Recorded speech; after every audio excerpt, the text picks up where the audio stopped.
Hello everyone, I'm Phoenix Tremaine, and this is going to be my review of Tyler Perry's Ruthless Episode 4, Waiting for Tomorrow. But first, if you haven't done so, please take a minute to subscribe. If you have subscribed, thank you very much. I really appreciate it. Please hit that like button, because every time you hit that like button, it lets other Ruthless fans know this is a good spot to get reviews. Now, we're going to get into this video, but first I got to say, I really hope you enjoyed this video, because this is my fourth time doing it. The first time I tried to do this video, it was the day after I saw the episode, and I didn't feel like I had enough energy. It's like when I first saw the episode, I was excited, I was pumped, I had a lot I wanted to say, and then I waited a day. Now I know when I watch it, I gotta hurry up and review it so I can have that same energy from when I first saw it.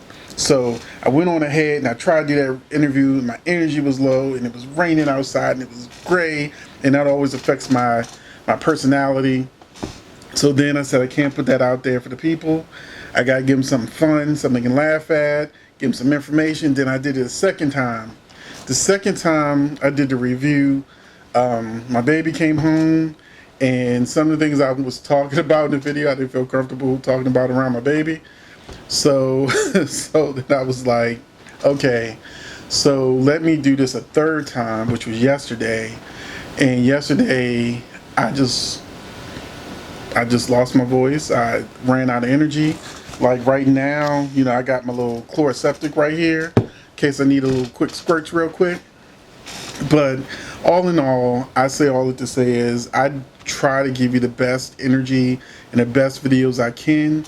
And I didn't want to do this video badly because I enjoyed it so much and I had so much to say. So we're going to get right to it with my fourth time trying to knock this video out. So here we go. The first note I have is Ruth is ordered to be Tally. After a little resistance, it gets real brutal. Like, they out in the streets, you know, and Tally isn't allowed to fight back.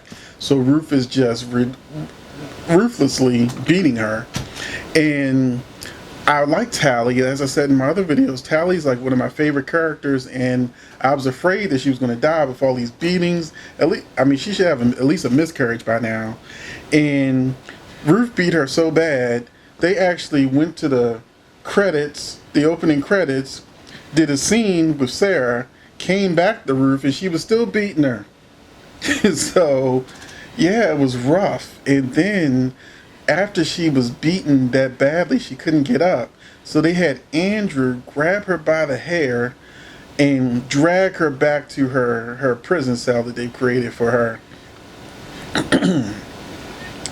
That was rough to watch, but it's a testament to Tyler Perry that in just 4 short episodes, I'm emotionally invested in the character Tally, and not wanting anything bad to happen to her. Especially since we know it looked like somebody in the opening credits get like acid in the face or something. I like, yeah, we don't need her to be disfigured or nothing. So to that scene that was in between the Tally beating and being dragged out was Sarah, the maid. Sarah's maid Stacy lets her know that her check bounced, and then she starts Sarah starts talking down to Stacy while still needing her help. You know, where's my son? You know, there ain't nothing wrong with your check. You know, I'll check the bank or whatever. And it made me not like Sarah. She's already on some aggressively stupid stuff like Lynn did. It's like, you really have 2 women in a row do that? But what made me mad at Sarah is the same reason why I've gotten mad on dates when people talk down to the waiter or the waitress or, you know, different people. You know, the people that are customer service are just people. They may not have the same job you have. They may not live in the same kind of house you have. They may not even be living the same type of lifestyle that you're having, but they're still people with feelings and emotions. And when someone like Sarah treats the maid like, you know, dismissively, especially when she ain't paid her, when her check ain't right, I was getting in my feelings a little bit. And to find out that she was her cousin, it made it even worse. Because I have a history of family not treating family like they're supposed to treat family. Some of the worst thing that's ever happened to me was done to me by family. So, actually, one of the worst things that ever happened to me was done by family. And so, I really got my feelings a little about that. But once again, testament to Tyler Perry, that he's evoking different emotions in me as I'm watching the show, and I'm not having any complaints. Any real complaints. And so Sarah finds out that Andrew has wiped them completely out. There's no 401k, there's no savings, there's no checking, there's no nothing. So I'm going to skip ahead where she runs to Mac, and she's like, look, Mac, the money ain't right. He ain't cashed 3 checks because Mac offers to get her a check, from his next pay early. And she's like, no, I've already got 3 he ain't cashed. But what this dummy does is she tracks Andrew's watch so that she now knows his location, and she's getting dressed. She's dressing in black to go look for him. Now, I don't know if she's going to turn out to be an agent too or anything like that. But, it's really stupid to interrupt somebody under deep cover. We know that if a person, for instance, is a DEA agent, they get deep undercover with the mob or drug lord or something, and then you like, well, our kid's birthday is coming up, so you need to hurry up with this drug bust real quick because I need my man like now. That is why it sounds so stupid. It's like you murdered a guy who's in the FBI. He's deep undercover. His life is in danger. You interrupting the mission, put your life in danger. You can both be killed and your kid can be an orphan. That is why I get upset with the idea of Sarah not thinking rationally. And she's not thinking rationally. And I don't like that because there's not one but 2 characters that have now done that. We also learned that the sheriff isn't the scaredy cat that I thought he was, scared of the Rakadushi. He actually he's the one who contacted the FBI to try to take them down. So that's why when they stole the truck, he didn't want to ruin the investigation with the FBI with some trivial, theft. So it all makes it all make sense. And we're going to skip ahead to Andrew. So we're going to get into the first WTF moment of the episode. Andrew is forced to drag Tally by her hair to her cell. Once inside, he starts consoling her. Now he's seen for himself what the cleansing is. And, he threw up in the last episode. He knows what the cleansing is. He knows that they want to rape him. And everything she told him was true. And he's, look, we're going to escape. Which is why I'm guessing the episode is called Waiting for Tomorrow. So, they want to escape. And he's like, just hold on another day and we're going to get out here together. So Tally now actually has some hope. And what happens is, and this happens in real life all the time, Daikon is like, well, you were in there way too long. Why were you in there so long? And so he's like, pull your pants down.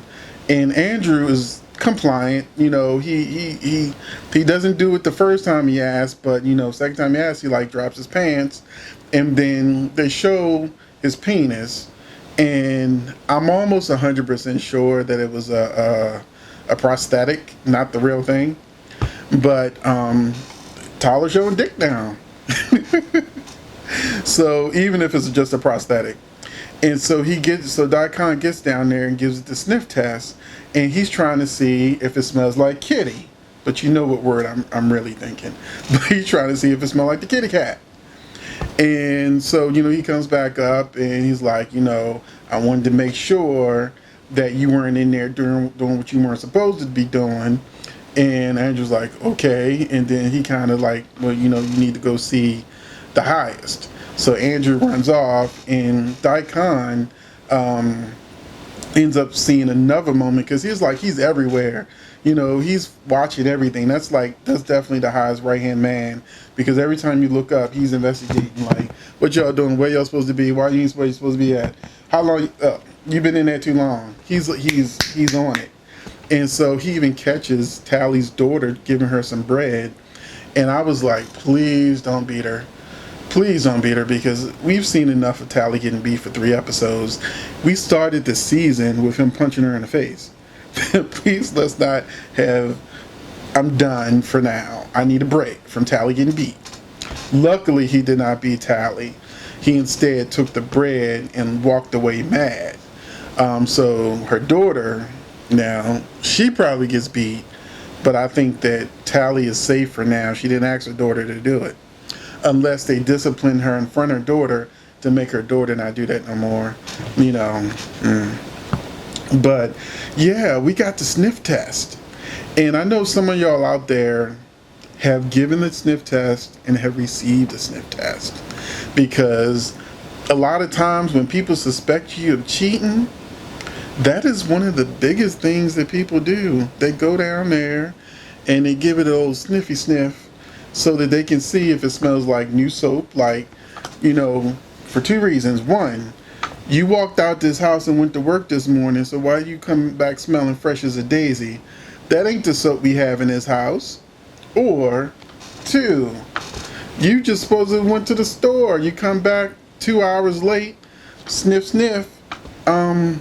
Why you smell like a floral arrangement when we got Irish Spring? You know, so people do the sniff test. Maybe they trying to sniff from latex. Maybe they trying to sniff for, you know, mess.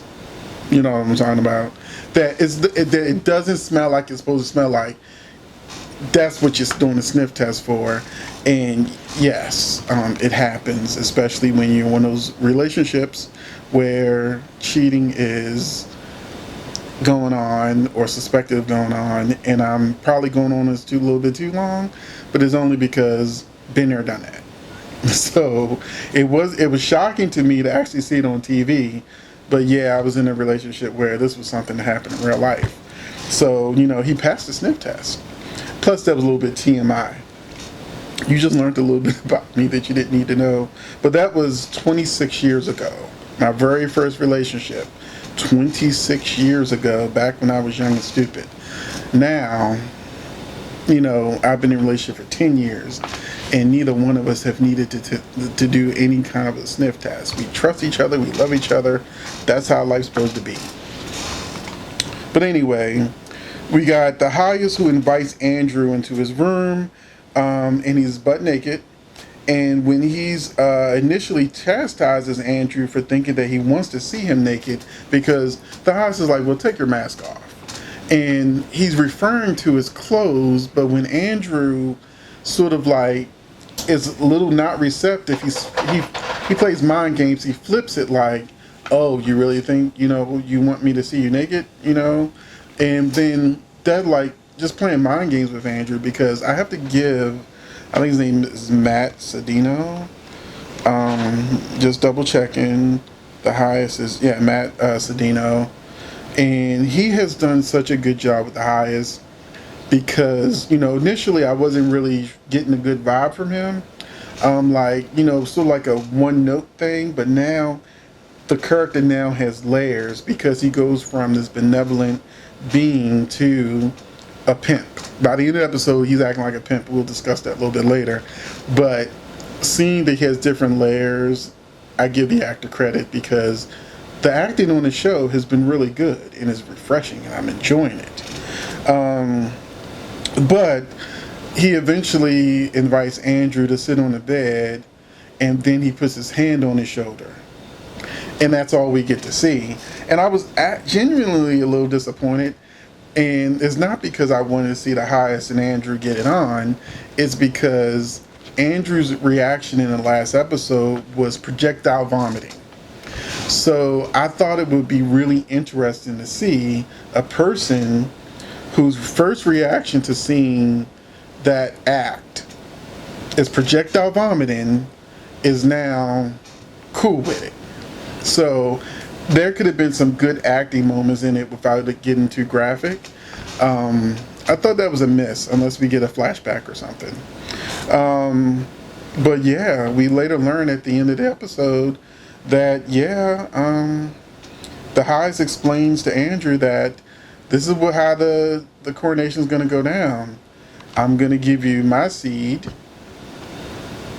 and then you're going to give Ruth your seed, and along with six other guys, because it's like they have 7 guys to seed Ruth in an attempt to get her pregnant. But the only person who does not seed Ruth is the highest, because according to him, he put his seed in these 7 guys, and somehow was going to magically transfer from them them to her. So yeah, that happened. Not that we got to see everything, but Sarah, we skipped Sarah because we talked about that. We talked about Daikon and the Sniff Test. Ruth gets washed again for a coronation, and she's given a drink to help her get ready. She's a little reluctant with taking a drink because she just thinks she's going to have sex with the highest. She doesn't really think that, she's about to get gangbanged, even though Tally warned her that that's exactly what's going to happen. So Lynn is still feeling, we're going to skip back to Lynn and Brian. Lynn is still feeling the drugs in her system. She's still having these euphoric moments of remembering the highest. And Mac comes over to let Brian know that the sheriff is going to be visiting the compound in the morning, and he wants him to join him. And then once Mac leaves, Lynn comes down and she says that she wants to apologize, which I appreciated her doing, because we don't want to depict all black women as being these hyper aggressive, nasty women that you just got to put up with, and you'll get occasional moments of niceness. That is not a good way to portray black women at all. And when you do that with all of them, then it becomes a stereotype that we don't want to be pushing in the black community. But Lynn apologized, which I give the character credit for, the writing credit for, and then she said, "Okay, if we need to move, we can move," which to me has a double meaning. Since she's still having these the drugs are still in her system, and she's still having these euphoric visions of the highs and things like that. Is she saying that she's trying to support Brian by helping him take down the compound, by not getting in the way of what he has to do, by moving closer? Or does she want to be closer to the Rakadushi? Which I think is the latter. So finally, we get the final scene where Ruth once again tells elder mother Marva that she needs to see the highest about Tally, but refuses to say why. Marva tells her she can talk to the highest after the coronation. The scene did not make sense to me because she's already on her way to see the highest. So that's just my note. It made no sense to me whatsoever with Ruth saying to Marva, "Look, I need to see the highest right now," as you're walking up to the building where he's going to be, and you think you're about to have sex with him, and you think it's just going to be the two of you. So why are you telling Marva you need to see the highest when you're walking on your way to see the highest? It made no sense to me. I don't get it. Maybe the scenes were out of order. Maybe that scene should have came early on. I don't know. Didn't make any sense. But this leads us to the very last moments of the episode, and I was glad it happened this way, because I was afraid that Ruth was going to tell the highest about what Tally said to her, which would get her killed. But if Tally prediction came true, that Ruth becoming an elder meant she was going to get gang raped, then that means that there's a chance that she'll be reluctant and not snitch on Tally, so she doesn't get yet another beating or killed or any of that. So yeah, it's kind of weird wanting something bad to happen to a character just so she don't snitch on another character you want protected. But she walks in the room and there's 7 naked guys, and the highest is fully dressed, waiting in front of a bed. And in this moment, she knows that what's about to go down. Tally warned her, and she's resistant. And the highest is like, "Don't resist. This is gonna happen." And then this is why I said earlier that I felt like he unleashed his inner pimp, because he's like, well, you out here in the street, we're out in the streets giving it away to all those other men, you can do it for me, you know. And that's kind of what pimps do. That's pimp talk. I used to be a firefighter and a paramedic, and I've met women who were prostitutes and they had pimps, and you know, they've been hurt some kind of way, and we're in the medic, we're talking to these women and they're telling us their life story, and these are the types of things that the men say to them. The men ain't working at all, and they got these women out here in the streets and making them feel like this is their job. They're doing a favor for the family, which would be the Rakadushi in this situation. And so she resists just a little bit. The guys are, you know, get her in a position. And he's like, Andrew, you can go first. And we know Andrew, even though he looked like, okay, we know that in the first episode, he told Daikon that he was horny, basically. And Daikon was like, well, you gotta wait till the cleansing, and then you'll be able to be the woman. And so he's been cleansed, but now, you know, he got to be with Ruth first. And I'm gonna end this by saying I just couldn't imagine being number 7 or number 6 or even number 5, because each man is inside of her to seed her. So by man number 7, that's sloppy. You definitely don't need no lube after that.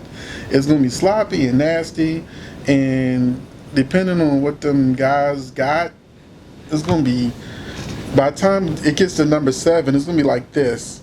Like a baby could halfway come through by the time this girl gets finished with these 7 guys.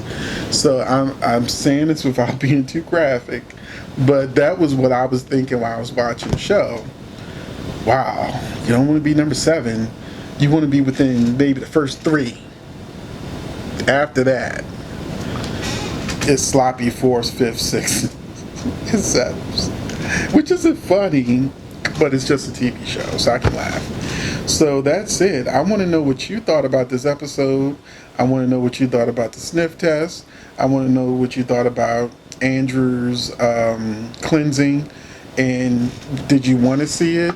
Did you not want to see it? What did you think about the coronation? Do you think after having been with these 7 men like she was told, will Ruth actually go through with snitching on Tally? Or will she have a change of heart and say something that doesn't get Tally beaten again? And then the last thing is, do you think Lynn wants to get back with the Rakadushi? And do you think Sarah is an idiot for going in on her husband's mission to try to bring him back essentially for her son's birthday? It's really stupid. But what do you think about all of this? Are you enjoying Ruthless? Did I do a good review the 4th time? Was it the charm? You know, hopefully I had enough energy. I didn't give you what I would have given you the first time, but I think I gave you everything I can give you. And I hope you enjoyed it, and I hope you continue to watch my videos. Thank you for watching. You can watch Tyler Perry's Ruthless. If you have not seen episode 1, if you're part of my soap fam, the 20,200 people that we have so far and counting, and you haven't seen Ruthless, you can go on Amazon Prime to watch the first episode for free. And if you like the first episode, which I think you will, you'll want to go on ahead and get BET Plus. I know it's a little tight, tough times, but I think you'll be able to scrape out like $8-9 to see the rest of what's going on. So thank you for watching. I'm Phoenix Tremaine, and I will catch you in the next video.